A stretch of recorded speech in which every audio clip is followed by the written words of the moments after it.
Justin Trudeau goes on an international junket to lecture others about climate change, and the whole world rolls their eyes. I'm Candice Malcolm, and this is the Candice Malcolm Show.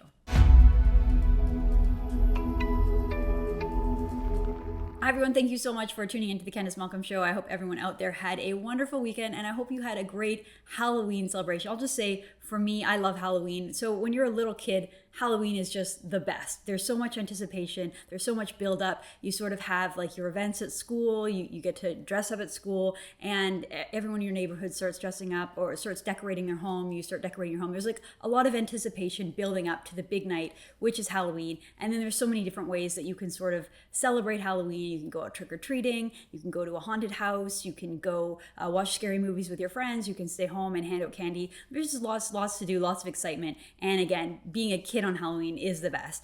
And then you get older and Halloween kind of changes. It's not really about getting scared and going trick-or-treating. It's more about, wearing costumes and going to parties and that kind of thing, especially in university. So Halloween is different. It's still fun. Then you leave university and the whole appeal of just like going to a party or going to a bar in a Halloween costume kind of loses its appeal. And so for me, there was like a while where there's just nothing really to do on Halloween. So it sort of changed. I lived in a city. I lived in an apartment building. There were no kids around. There's no trick-or-treaters. So there's no point in getting candy to hand out because no one's coming to your door. There's no kids around. There's no real point in decorating. And Halloween just sort of loses some of its fun. But then you have your own kids. And when your kids get excited about Halloween, it becomes like as exciting as it was when you were a kid, if not more, because you kind of get to see it all through your child's eyes. So we're sort of at a stage in our household where the kids just get really excited, especially my son. He's almost 3 and he just loves the idea of Halloween. He loves the decorations. He loved getting dressed up. We took him trick-or-treating for a little bit. He wasn't as into that because he's a little scared to go up to the doors and stuff like that. But he loved being at home, handing out the candy to the other kids, the bigger kids who were coming trick-or-treating. So we just had a great time and it really was fun. Now, I want to point your attention to a tweet that was making some attention online. Some people shared it with me.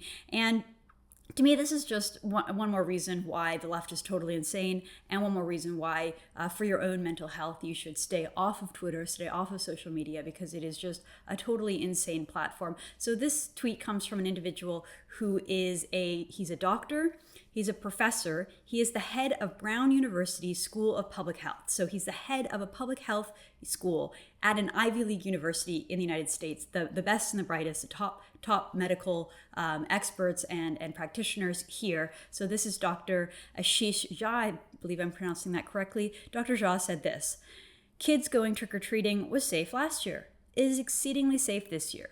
No need for the kids to wear a mask if they're staying outdoors, unless of course the mask is a scary part of the costume." And then he does a little funny winky face. So this is correct. And this is the medical opinion of someone who is very prestigious, has a very, very prestigious position. And so what is the reaction? Of course, well, this guy gets totally mobbed. People are outraged that he would say this. And you really see people sort of like diving deep to try to find an example of why this guy is wrong. And so you see tweets like this: "What about the positive air pressure when the door opens?" Or a bunch of kids close to one another screaming trick or treat. "Until vaccinated, I still think there should be caution." So just a couple points about this. One, Twitter's just so mean-spirited. You can't even put out a fun, lighthearted tweet, a Halloween tweet, or an innocuous medical tweet that says something that's so obvious. Yes, kids are running around outside. COVID isn't a threat when you're outside. It's kids. Kids don't really get COVID. As I covered in my show on the weekend, I wrote about my son column. I might do another show dedicated on this because it's just such an important issue. But kids don't really get sick from COVID. Kids don't really die from COVID. That's not really a thing. The death rate, the case mortality rate for COVID with children, including teenagers under the age of 20, is 0.002. 0.002 is the case mortality rate in Canada.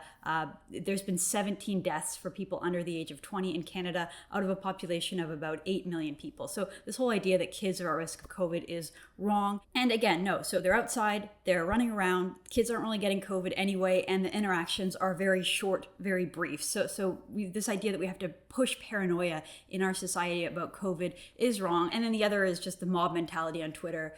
Again, someone puts out an innocuous tweet that's pretty accurate and based on his medical expertise and experience.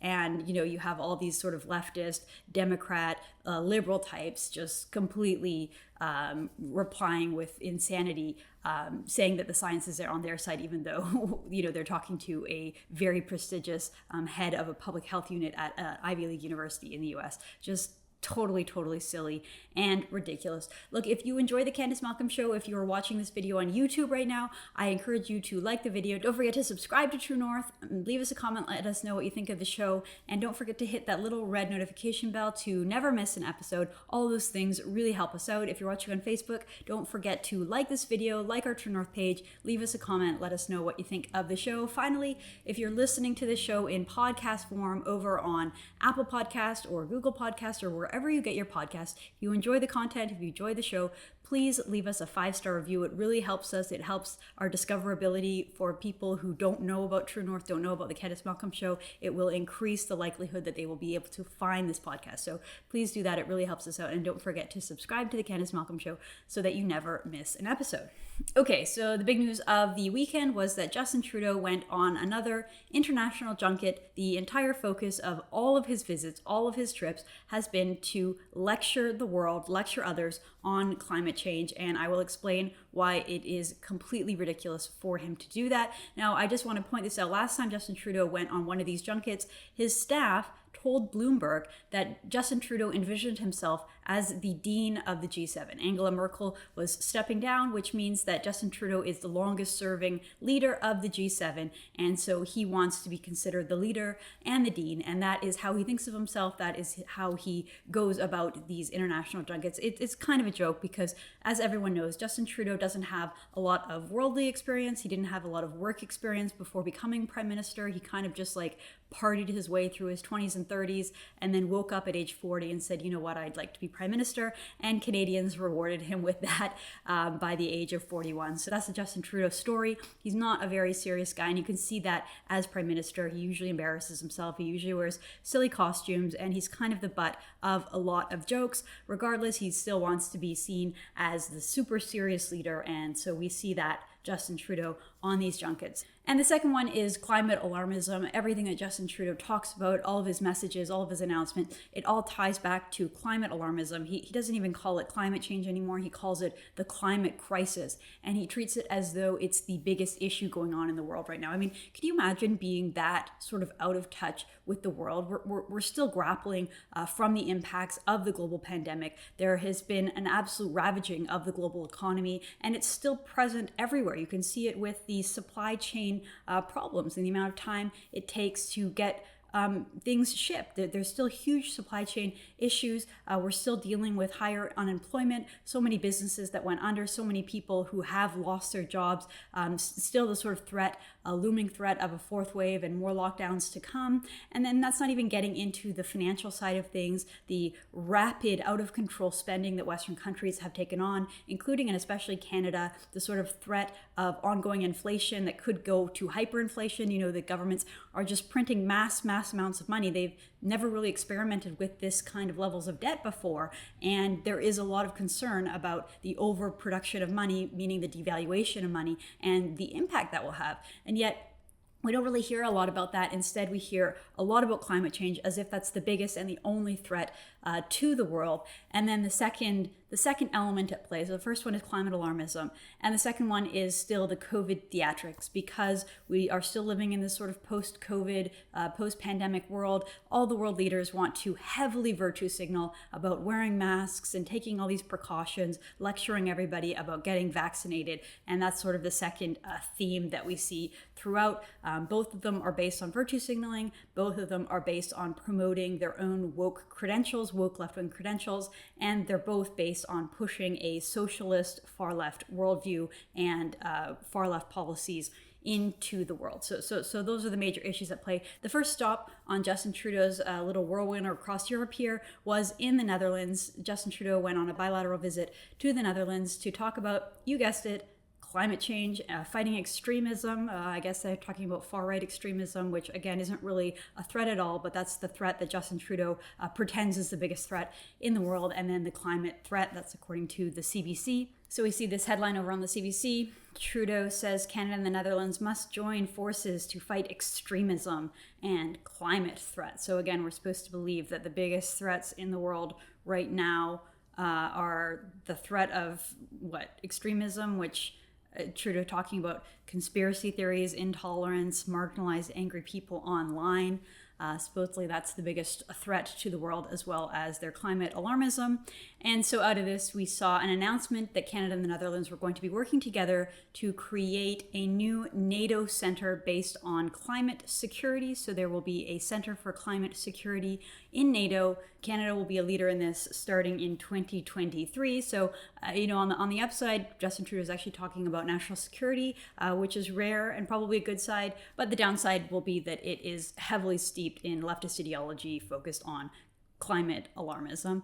And of course, the media being the media, they always fixate on Justin Trudeau, the celebrity. They love to find stories about how Justin Trudeau is famous within certain pockets of society in other countries. And so we see this from the CBC's JP Tasker. Of course, there's this dude in the Netherlands who's the head of a leftist Green Party, and he looks like Justin Trudeau. I guess he has a resemblance.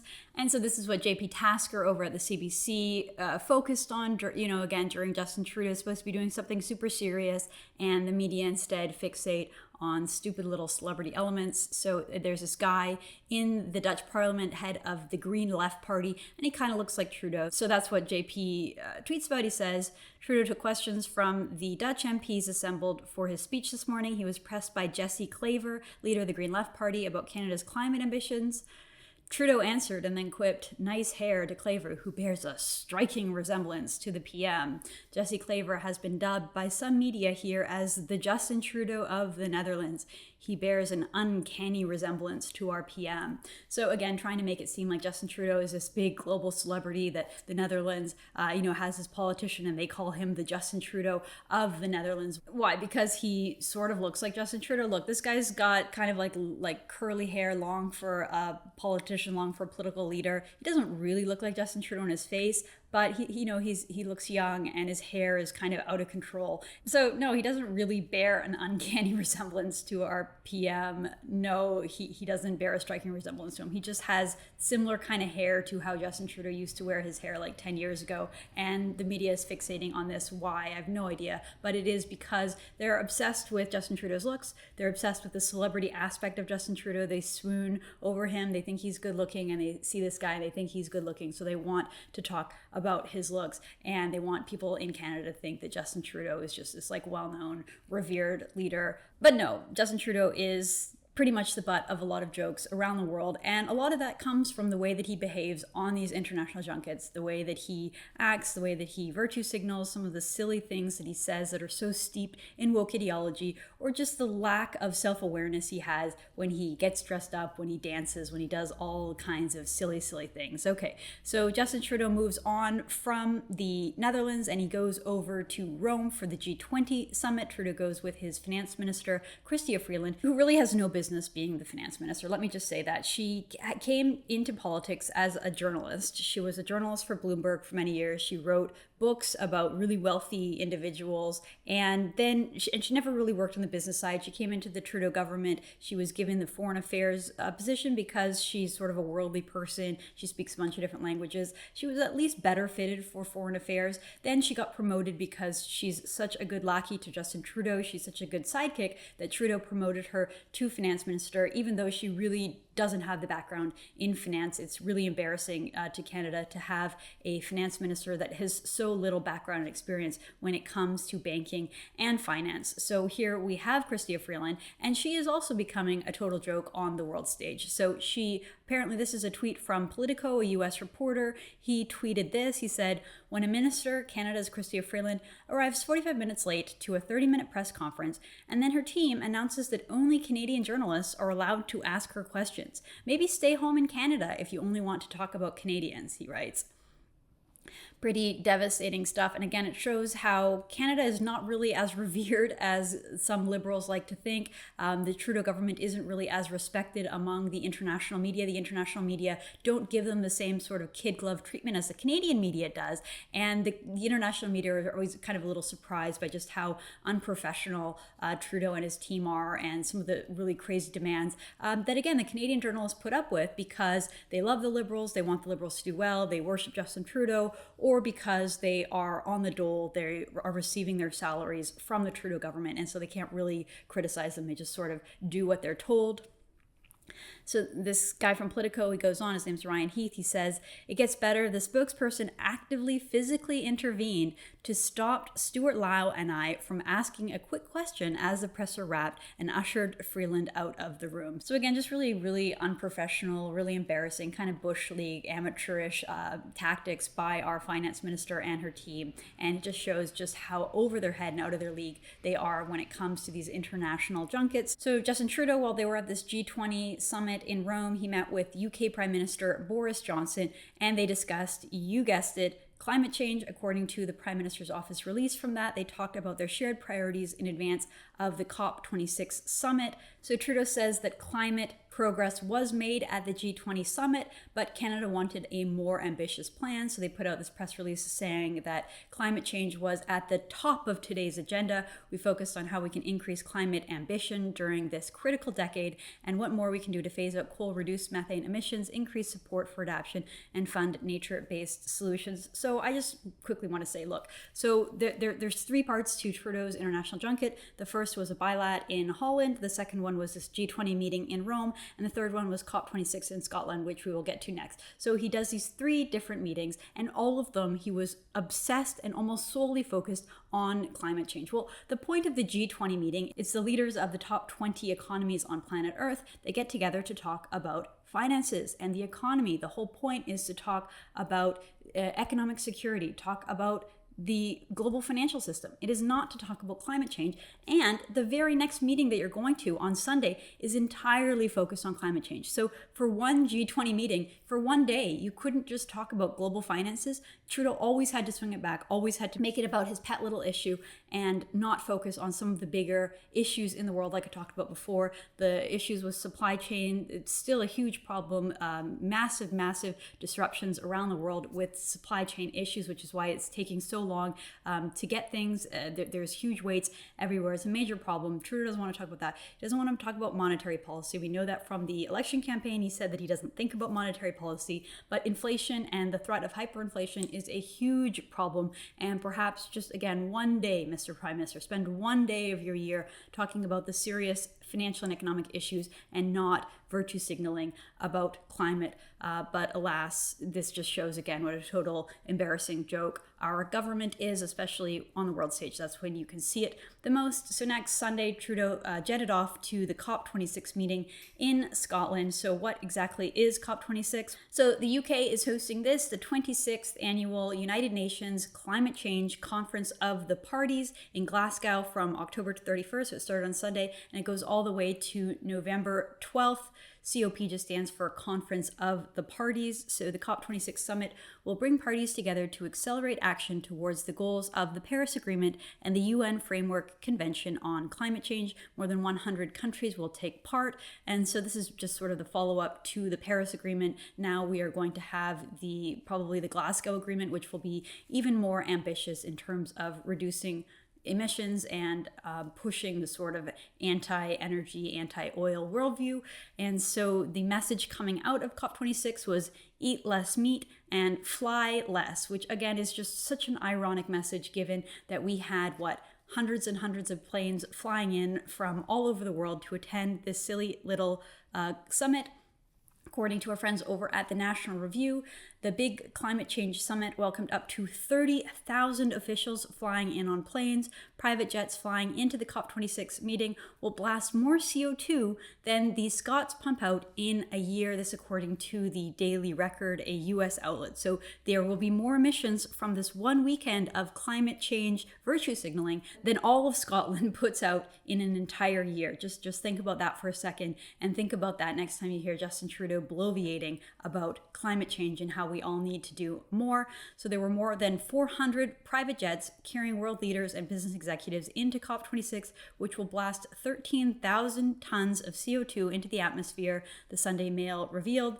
So again, just pure hypocrisy over by the global elites. Okay, I just want to share this one quick tweet because it's pretty amusing. This comes from Canadian journalist Glenn McGregor, who was very, very annoyed. Glenn McGregor, by the way, is a CTV journalist. He is a member of the Parliamentary Press Gallery, and he is very, very annoyed that he had to wait in line in order to get into this conference. So here he posts this photo of all these people waiting to get into the conference.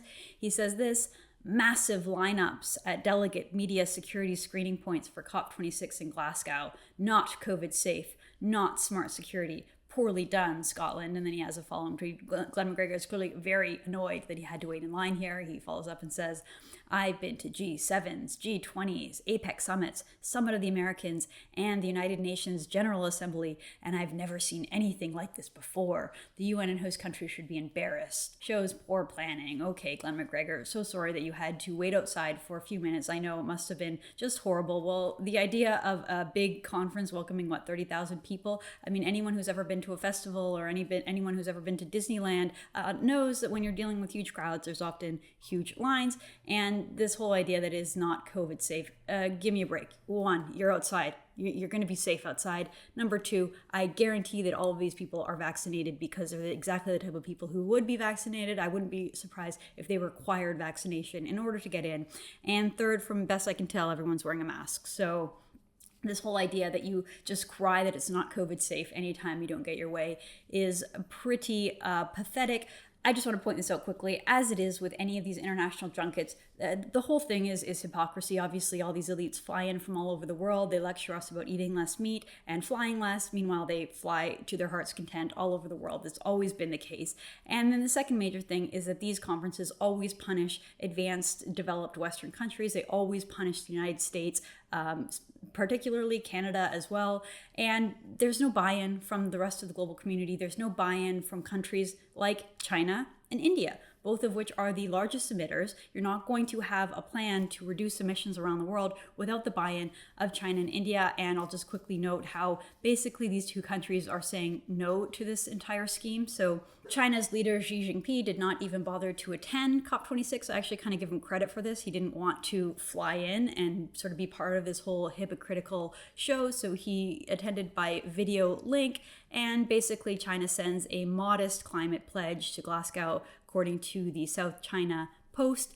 The updated document includes President Xi Jinping's pledge last September that China will reach peak carbon emissions before 2030 and achieve neutrality, also known as net zero, before 2060, compared with China's previous pledge submitted in 2016. There are also higher commitments to reducing emissions. So China didn't bother to show up to the meeting, and the commitment that they sent in was really modest compared to what the Western countries are demanding. So India also rejected calls to announce what their net zero carbon emission target would be. So you have China saying, yeah, we'll probably get to it around 2060, and India saying, no, we're not getting to it at all, which again makes it a lot harder for those in the West to claim that this is a global effort when the largest emitters, China and India, are clearly not on board. And of course, there is the elephant in the room, which is that Canada and Justin Trudeau have not met their own targets. Canada is not meeting its own targets, and yet here we are lecturing the entire world and saying that none of these targets go far enough. Well, it's only a little bit hypocritical. So despite being in office since 2015 and implementing a wide-ranging set of policies and schemes to tackle climate change, including the carbon tax, Trudeau's record isn't anything to brag about. And who could forget this story? Over at TNC, Liberals are set to miss their 2020 emission targets by up to 99%. That was from True North. That story came out last year. So the Liberals are poised to miss their 2020 greenhouse gas emissions target by up to 99.2%, according to the latest government data.